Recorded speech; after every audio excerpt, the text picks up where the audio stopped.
तो सब लोगों को पता ही होगा कि भारत को कावेरी इंजनों को लेके ऑलरेडी एक बहुत बड़ा सफलता मिल चुका है और इस सफलता को ड्राई कावेरी इंजन या कावेरी ड्राई इंजन कहा जाता है। बेसिकली दोस्तों एक ऐसा इंजन है जिसमें आफ्टर बर्नर सेक्शन तो नहीं है, लेकिन ये भारत के कुछ लिमिटेड जरूरतों को पूरा करने में समर्थ है। खास करके अगर देखा जाए तो ये घातक जैसे अनमैन कॉम्बैट एरियल व्हीकलों में इंजन के रूप में इस्तेमाल हो सकता है। और दोस्तों इसी गोल को देखते हुए DRDO के द्वारा लगातार कावेरी इंजनों को लेके काम किया जा रहा है और रिसेंटली कावेरी इंजनों को लेके एक बड़ा खबर आया है जहां पे दावा किया जा रहा है कि इंजनों को DRDO के द्वारा रशिया ले जाया गया है ताकि इंजनों के कुछ और हाई ऑल्टीट्यूड टेस्ट को अंजाम दिया जा सके और रशिया में टेस्ट फिट एयरक्राफ्टों में इंटीग्रेट करके इंजनों को बारीकी से जांचा जा सके ताकि इंजनों में अगर कोई खामी है या फिर इंजनों में किसी तरीके का कोई इंप्रूवमेंट का आवश्यकता है तो इस इंप्रूवमेंट को अंजाम दिया जा सके। अब दोस्तों कावेरी इंजनों को डेवलप करना भारत के लिए एक बहुत बड़ा सफलता इसीलिए भी है क्योंकि करेंटली दुनिया में कुछ ही ऐसे गिने चुने देश है जिनके पास जेट इंजन का टेक्नोलॉजी है और कावेरी ड्राई इंजनों को डेवलप करने के बाद भारत भी इन देशों के लिस्ट में जुड़ने के लिए अपने आप को तैयार कर रहा है।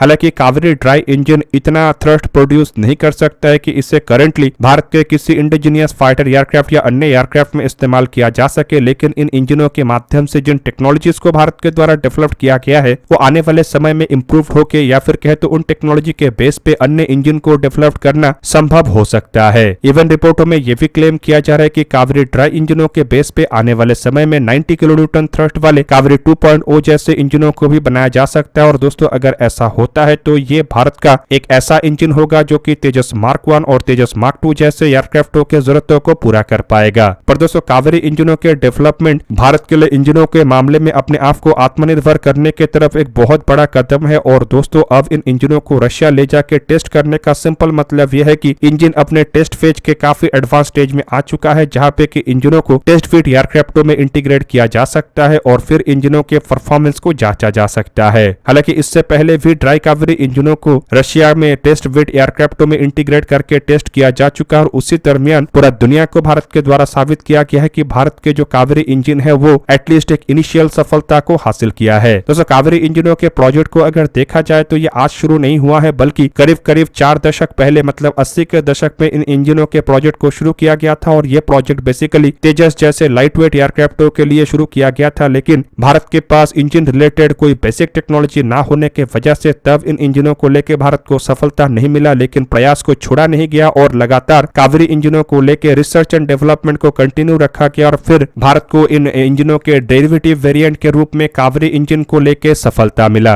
अब दोस्तों रिपोर्टों में क्लेम किया जाता है कि कावेरी इंजनों को करीब 46 किलोन्यूटन तक थ्रस्ट के लिए डिजाइन किया गया था, लेकिन करंट कंडीशन में ये 49 किलोन्यूटन तक थ्रस्ट प्रोड्यूस कर सकता है और अगर इसमें किसी तरीके का कोई आफ्टर बर्नर सेक्शन लगाया जाता है तो ये 73 टू 75 किलोन्यूटन तक थ्रस्ट प्रोड्यूस कर पाएगा। हालांकि दोस्तों ये इतना थ्रस्ट नहीं है कि तेजस मार्क 1 जैसे एयरक्राफ्टों में इस्तेमाल होने वाले F404 इंजनों को रिप्लेस कर सके, क्योंकि F404 इंजनों का थ्रस्ट कैपेबिलिटी करीबन 85 किलोन्यूटन है और अगर आफ्टर बर्नर के साथ कावेरी इंजन 75 किलोन्यूटन तक भी थ्रस्ट प्रोड्यूस करता है तो ये तेजस एयरक्राफ्टों के रिक्वायरमेंट से करीब 10 किलोन्यूटन कम होगा। और ऊपर से दोस्तों तेजस एयरक्राफ्ट एक सिंगल इंजन एयरक्राफ्ट होने की वजह से कम थ्रस्ट वाले इंजनों को इस्तेमाल करना रिस्की हो सकता है और एयरक्राफ्ट के परफॉर्मेंस इससे कमजोर होगा। और दोस्तों शायद इसी वजह से कावेरी इंजनों को फिलहाल किसी फाइटर एयरक्राफ्टों में इंटीग्रेट करने का इरादा नहीं रखा जा रहा है, लेकिन कुछ रिपोर्टों के मुताबिक तेजस एयरक्राफ्टों के एक टेस्ट फिट में मतलब प्रोटोटाइप में कावेरी इंजनों को भविष्य में इंटीग्रेट करके टेस्ट किया जा सकता है, लेकिन उससे पहले ड्राई कावेरी इंजनों को बारीकी से परखा जाएगा और फिर जाके इसमें एक आफ्टर बर्नर सेक्शन को लगाया जाएगा। वहीं पे आप लोगों को ये भी बता दूं कि ड्राई कावेरी इंजनों के जो थ्रस्ट है वो इतना है कि घातक जैसे अनमैन कॉम्बैट एरियल व्हीकल के जरूरतों को पूरा कर सके। यहाँ पे दोस्तों घातक जो प्रोजेक्ट है ये असल में भारत के एक बहुत ही एम्बिशियस प्रोजेक्ट है और इस प्रोजेक्ट के अंतर्गत एक stealth unmanned combat aerial vehicle के डेवलपमेंट के काम को अंजाम दिया जा रहा है, जो कि इंटरनल वेपन बे और फ्लाइंग विंग कॉन्सेप्ट के तहत बनाया जाएगा। और इस तरीके के अनमैन कॉम्बैट एरियल व्हीकल के लेके काम ऑलरेडी शुरू हो चुका है और टेस्ट विड मतलब स्वेप्ट जैसे ड्रोनों को लेके भी भारत के तरफ से इनिशियल सफलता हासिल किया जा चुका है। कावेरी इंजनों के टेस्ट को लेकर दावा किया जा रहा है कि इसके जो फाइनल स्टेज के टेस्ट है ये रशिया में होकर अप्रोक्सीमेटली 25 घंटे के ट्रायल को अंजाम दिया जाएगा, जिसके तहत एयरक्राफ्टों में इंजनों को इंटीग्रेट करके इंजन के बिहेवियर, इंजन के टेम्परेचर और इंजन के द्वारा जनरेट किए जाने वाले थ्रस्ट को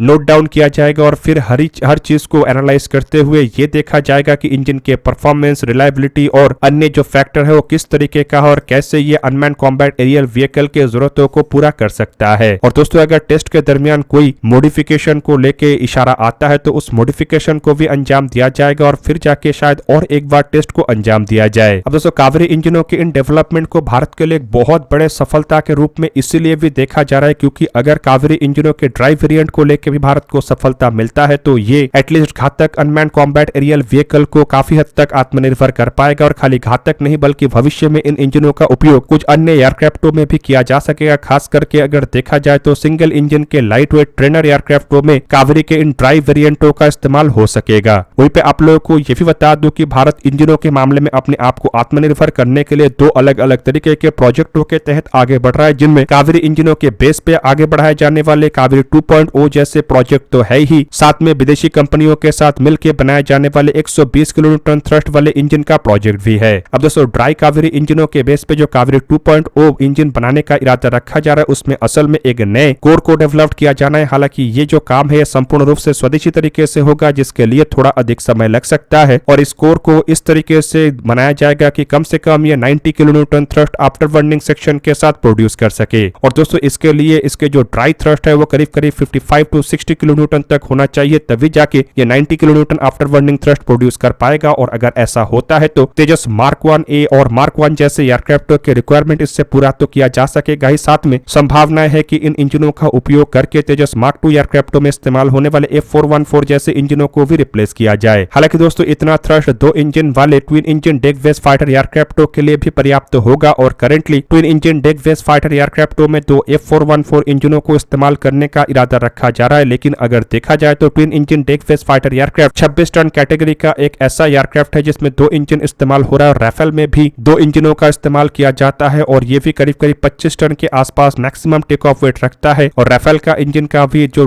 मैक्सिमम आफ्टर बर्निंग थ्रस्ट है वो करीब करीब 75 किलोन्यूटन तक है, जो कि संभावनाएं जताता है कि शायद दो कावेरी इंजनों के साथ twin engine deck based fighter aircraft को भी तैयार किया जा सके। वहीं पे दोस्तों आप लोगों को ये भी जान के रखना चाहिए कि 110 किलोन्यूटन थ्रस्ट वाले जो स्वदेशी इंजनों को डेवलप करने का इरादा रखा जा रहा है ये असल में विदेशी ओरिजिनल इक्विपमेंट मैन्युफैक्चरर के साथ ज्वाइंट डेवलपमेंट मैकेनिज्म में बनाया जाएगा और इसके लिए करंटली विदेशी कंपनियों का चयन किया जा रहा है। लेकिन यहाँ पे भारत की तरफ से जो महत्वपूर्ण शर्त रखा गया है वो आने वाले समय में भारत को इंजन के मामले में आत्मनिर्भर करेगा, क्योंकि इन शर्तों में ट्रांसफर ऑफ टेक्नोलॉजी और मेक इन इंडिया इनिशिएटिव तो है ही, साथ में इंटेलेक्चुअल प्रॉपर्टी राइट शेयरिंग और एक्सपोर्ट राइट शेयरिंग भी है। अब इंटेलेक्चुअल प्रॉपर्टी राइट अगर भारत अपने पास रख पाएगा तो इससे आने वाले समय में इन इंजनों के टेक्नोलॉजी का उपयोग करके अन्य इंजनों का डेवलपमेंट या फिर इन इंजनों को ही इंप्रूव करके अन्य वेरिएंटों को डेवलप करना भारत के लिए आसान हो जाएगा और इसके लिए भारत को किसी भी कंपनी से ना अनुमति का आवश्यकता पड़ेगा और ना ही कोई भी इसमें किसी तरीके के लीगली हस्तक्षेप कर पाएगा। जबकि दोस्तों एक्सपोर्ट राइट अगर भारत के पास आता है तो भारत इंजनों को अन्य देशों को भी एक्सपोर्ट कर पाएगा और साथ ही साथ इंजनों के साथ एयरक्राफ्टों को भी एक्सपोर्ट कर पाएगा और कोई भी देश इसमें बाधा नहीं डाल पाएगा। हालांकि इन इंजनों के डेवलपमेंट का असल मकसद है AMCA मार्क 2 जैसे एयरक्राफ्टों के जरूरतों को पूरा करना और इसी वजह से इंजनों में एडवांस टेक्नोलॉजी जैसे कि हाई थ्रस्ट के साथ साथ स्टेल्थ टेक्नोलॉजी को भी इनकॉर्पोरेट करने का बात कहा जा रहा है। जबकि इंजनों के डेवलपमेंट के बाद इन इंजनों के बेस पे कुछ और इंजन मतलब इसके हाई थ्रस्ट वेरिएंट और लो थ्रस्ट वेरिएंटों के डेवलपमेंट का भी संभावनाएं हैं। साथ ही साथ टर्बोफैन इंजन, हेलीकॉप्टर के इंजन और इवन मरीन इंजनों को भी इन टेक्नोलॉजियों के बेस पे बनाया जा सकता है। पर दोस्तों ऐसे विदेशी कंपनियों के साथ बनाए जाने वाले इंजनों के लिए भारत को काफी अधिक खर्चा करना पड़ेगा और कुछ रिपोर्टों के मुताबिक ये खर्चा 4.5 से 5 बिलियन डॉलर तक हो सकता है और कम से कम इसके लिए भारत को 7 से 9 साल तक के इंतजार करना पड़ेगा, तभी जाके भारत के पास ऐसा इंजन आ सकेगा। दोस्तों आप लोगों को क्या लगता है कि कावेरी इंजनों को लेकर भारत के द्वारा जिस तरीके से काम किया जा रहा है क्या ये भारत को इंजनों के मामले में आने वाले समय में आत्मनिर्भर कर पाएगा या फिर विदेशी इंजनों के ऊपर ही भरोसा करके भारत को अपना आपको आत्मनिर्भर करना पड़ेगा? कमेंट करके अपनी राय अवश्य दीजिए। दोस्तों आज के इस वीडियो को यहीं पे करते समाप्त, किसी और एक दिन किसी और एक वीडियो में मिलेंगे, तब तक के लिए जय हिंद, वंदे मातरम।